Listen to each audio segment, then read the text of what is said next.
So good morning. I'm Angela Rose with the Harford County Chamber of Commerce, and thank you for joining us for our advocacy update. Our Maryland General Assembly 2025 kicked off last Wednesday. And as the Harford County Chamber of Commerce, we are an advocacy-based membership organization. So all things legislative are very near and dear and very important to us so that we can share that information with our members and make sure that you are the most educated in any type of legislation, regulation that's going to impact your business.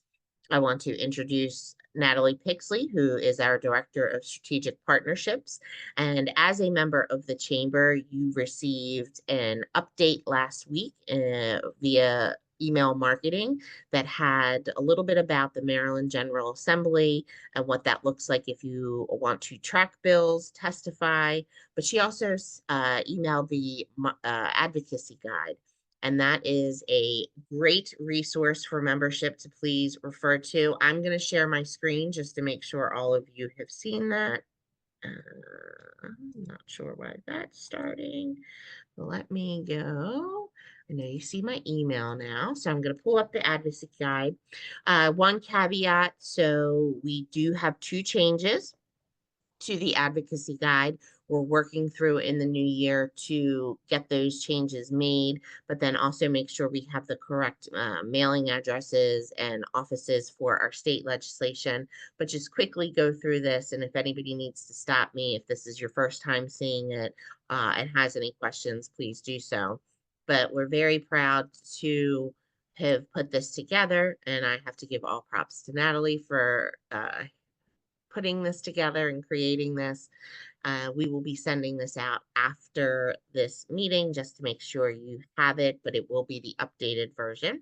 So a little bit about what the power of advocacy is. We are a chamber, so we absolutely advocate on business behalf and just talks about the impacts of that.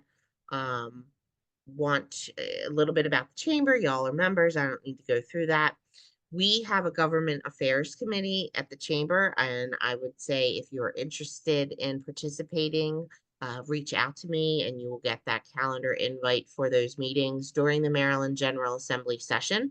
We meet twice a month on the second and the fourth Tuesday from 8 a.m. to 9 a.m. Those meetings are virtual via Microsoft Teams.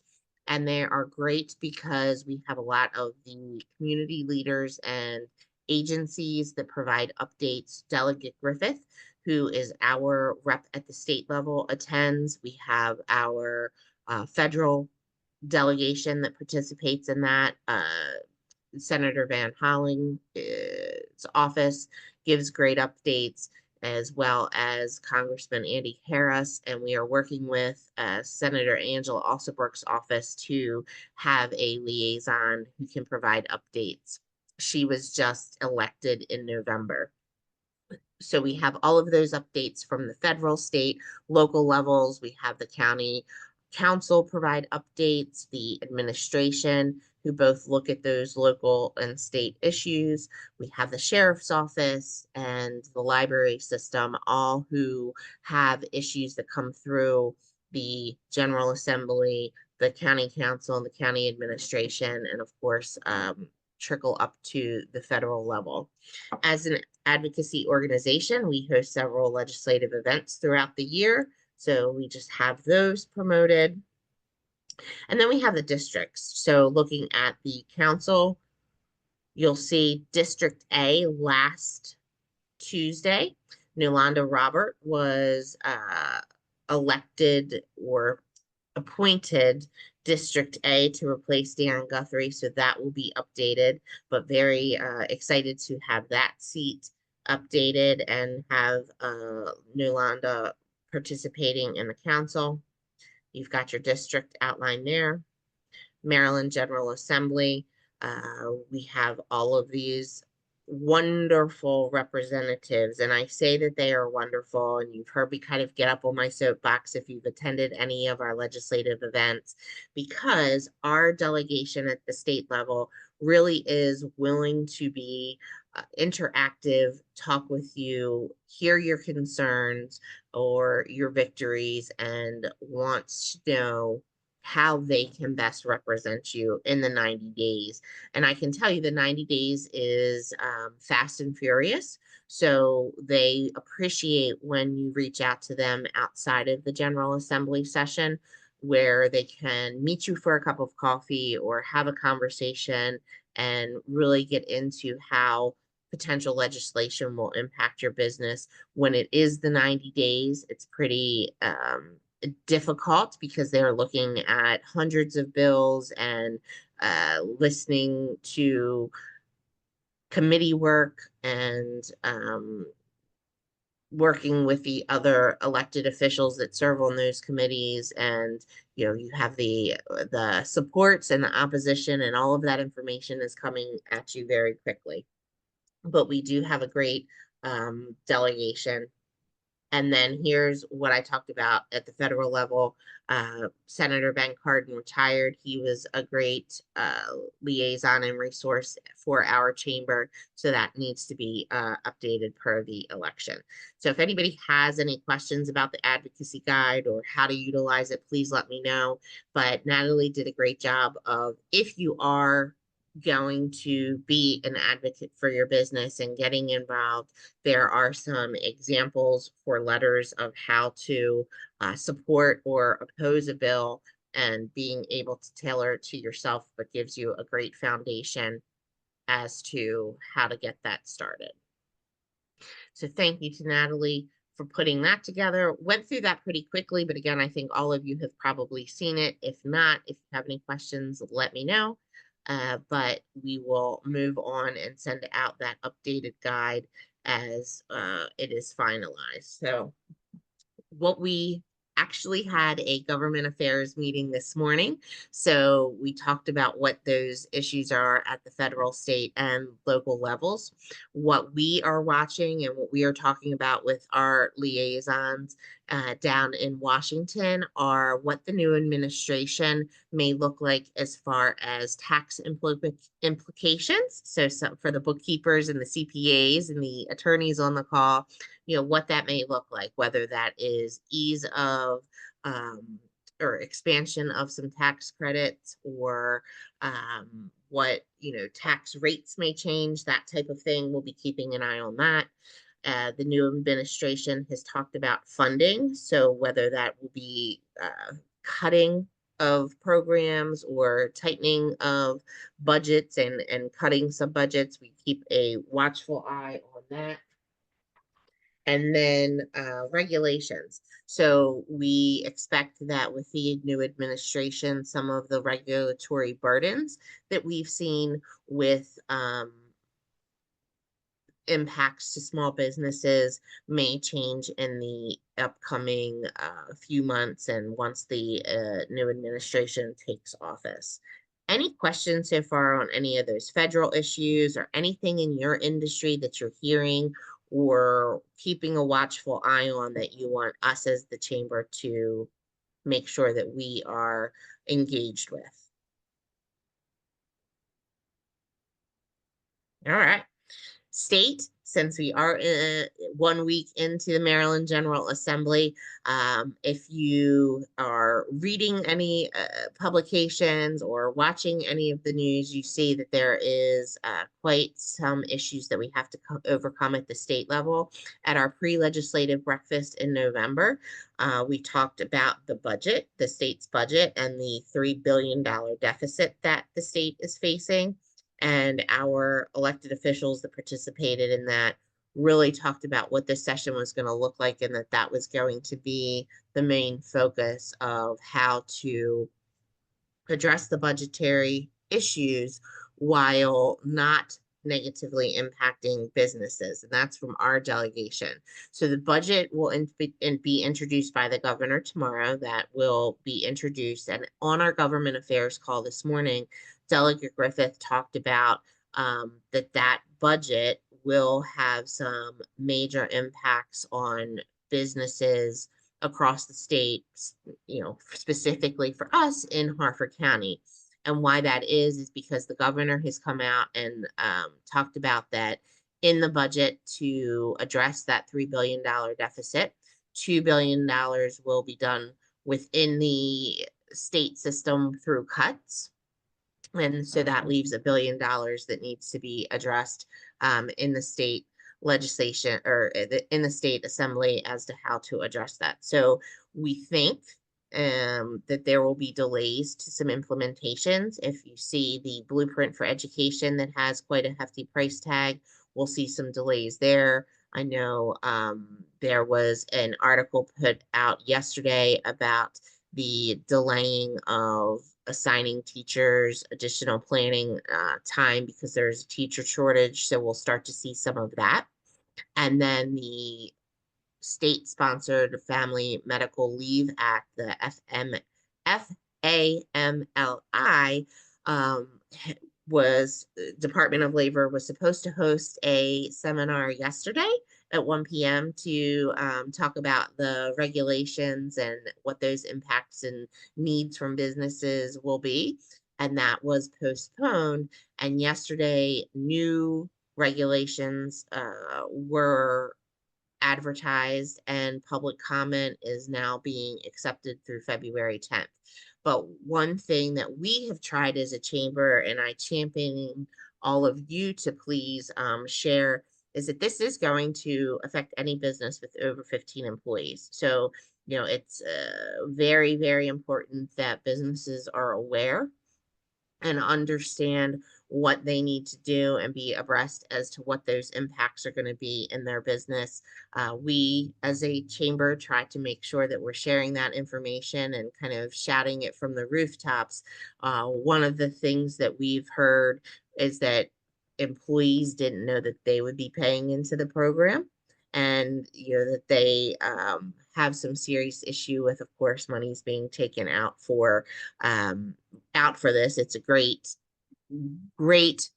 theory to obviously appoint people some time off, but when you're starting to get into people's paychecks and how that's going to impact and that they've had no say, of course, there are some issues. So we'll be keeping a watchful eye on that. I have not had a chance to read through the proposed regulations, but that will be going out in the weekly newsletter that's sent today, January 14th, 2025.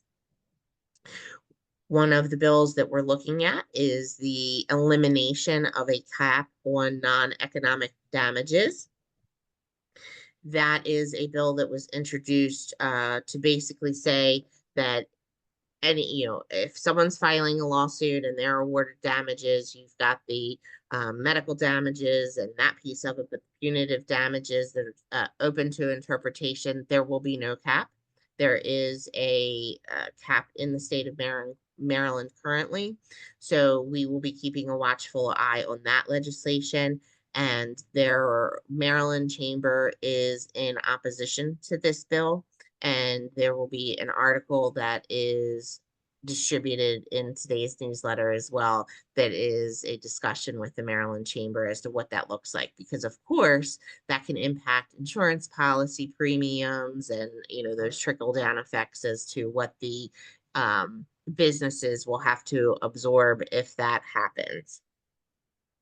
Again, I want to just stop because I don't want to talk at you. I want this to be interactive. Any questions about anything I've covered so far, or any input, issues as you see this may be impacting your business with the leave or any of the conversations that you've kind of had around the water cooler as to the pros and the cons of some of this legislation that we're covering. All right, I'm just going to keep going then. What we have seen is the the bills that have been pre-filed and introduced so far are really focusing a lot on building performance and energy standards. And the governor just released yesterday that 25 state agencies are introducing their plans to meet those building performance standards outlined in the Clean Climate Act that was passed a couple years ago. This is important for the chamber to keep an eye on in these climate and energy bills, because as it trickles down to small businesses, new buildings will be required to have some stricter parameters that need to be adhered to through the energy standards, and what that looks like for costs to increase to businesses. And then that gets passed on to the consumer or that builder. So we'll be keeping an eye on that. Um, I was saying in our government affairs meeting this morning, I've seen through different publications and social media platforms, people aghast at their BG&E bill, their energy bill increasing twofold over the past 30 days. And we've definitely seen that here at the chamber because we own our building, and those energy rates increasing. The energy production that Maryland has actually gets exported. So I know there's some talk of legislation about trying to keep that in-house and being able to utilize those resources within our state. One bill that the governor talked about introducing was being able to sell beer and wine in grocery stores. And this was very much opposed at the local level, and our membership, who are liquor stores, and what that impact would be to their business. This morning, I was informed that the governor's kind of taken his foot off the gas on this one, and that the Senate president has said that might not get a big appetite to push forward this session. So that is good news. What we, in looking through the bills that have been introduced so far, the one thing that we always see in the General Assembly that can impact accountants and bookkeepers and the attorneys, uh, payment processing, combined reporting. That's something that the comptroller's office has put a bill in for. So we want to keep a watchful eye on that. And really, once the budget is introduced, we expect that that's when a lot of that supporting of bills or opposition of bills will take place, once we know what cuts will be made. One thing that the governor has said, and the Senate president has kind of echoed, is that there is a high bar to raise taxes. However, I just want everybody on this call to be aware there's really no difference between raising taxes and increasing fees. And we started to see this last year, where fees to register a vehicle or those types of fee increases were adopted, and we expect that to happen again this year. And while that doesn't sound like you're raising taxes, again, as a business person or just a citizen of Harford County and the state of Maryland, those increased fees do affect how you do business and how you live your life. So we will be keeping a watchful eye on any of that. And then at the local level, so the county had introduced some exemptions to B1 for liquor licenses and different things. We're keeping an eye on that. Tonight is the state of the county address from the county executive, as well as the legislative address from the county council president. So the chamber will be attending that to listen to both the county executive and county council president. And we have great relationships with both the administration and the council. We necessarily don't always see eye to eye, but it's always a open door to have a conversation and talk about what issues may arise. And all both of the county council and the state, you have opportunity to testify. So whether that be on a public hearing or just public comment, at the county council level, you can do that. And then at the state level, you can sign up to provide either written or oral testimony at a bill's hearing. And again, Natalie put that out last week once General Assembly started with how to go through those steps to do so. I'm just going to quickly show you how to do that. And of course, we are always here if you ever need some assistance with it. All right, let me move my screen. Get out of my way. I need this moved. Perfect. All right, let me close that out. So if you go to the General Assembly web page right here to do any type of bill tracking or written or oral testimony, you have to create a MyGA account. So that's in the right-hand side. I'm already signed in. So you'll create your account, email, passwords, and then you see haven't added any bill tracking lists, but you can go in and add bills right here and save them. Witness sign up, it'll give you what committees are meeting and what bills they'll be hearing. Click on something, you see we're already listed as the organization, your position, favorable support, favorable with amendments, informational only, or unfavorable. So that would be opposition. Favorable would be supporting. Your testimony type, written, in person, oral, both, virtual, or both. So you have those options, and then being able to upload files.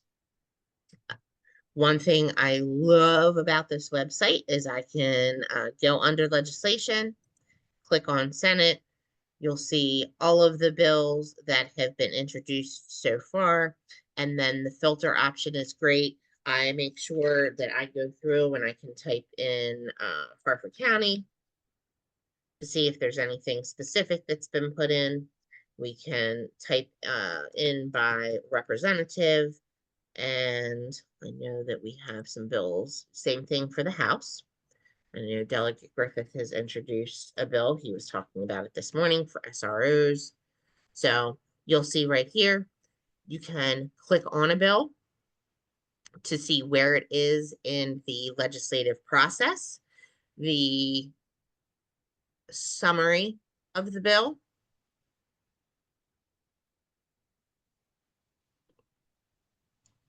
typically it will have a highlighted link here, and you can actually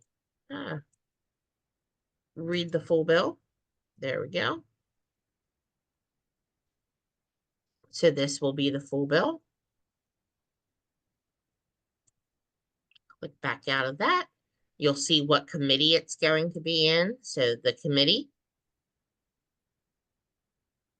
And if this were a bill of interest and they had scheduled a hearing, it would have that there in the status. So you'll see the status is in the House for first reading appropriations. And as it moves forward, when this bill gets a hearing, it'll have the date, the time there for you.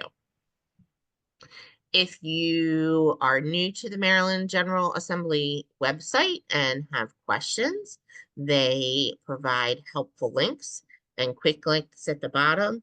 You have video tutorials. So understanding the MGA website, understanding a bill. These two are my favorite down here. If you have any questions about how to create your MGA account, that is a 2-minute video, as well as witness sign up that it literally walks you through step by step how to do that. And that is very, very helpful, but very impactful. What we typically hear from our legislators and the larger General Assembly is they know that the chambers are advocating on their behalf.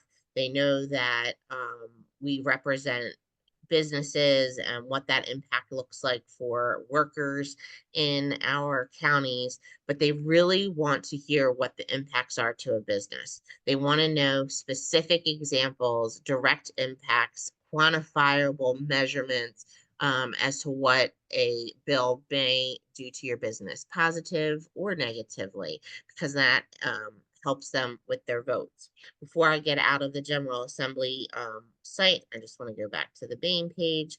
One of my favorite pieces of paper is the 2025 session dates of interest. Of course, it's not pulling up. Let me go down because my computer is slow. But this will give you dates that bills will, like last days for the bills to be introduced, crossover day, day of adjournment, when the budget will be introduced. So much for uh, ease, ease, easeability of trying to click on a link and it working.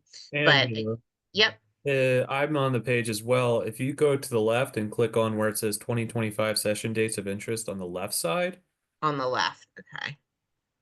um, Sorry. I had my view there, so thank you. Still, it's just my, sure. there we go. Thank you. Much appreciated. I hadn't seen that because I have my screen open. So here we go. So you'll see the final date for the governor to introduce bills, Senate bill introduction date, House bill introduction date, and just, kind of at a glance what those important dates are in General Assembly session. Questions, comments, concerns so far? Anything that I haven't addressed that you may be interested in knowing or having updates about? No. All right. Well, I'm going to give myself a gold star then and say I've covered everything and done such a great explanation of how General Assembly works and the legislative process. But I hope that this was informative. If you have any questions, please let Natalie and I know.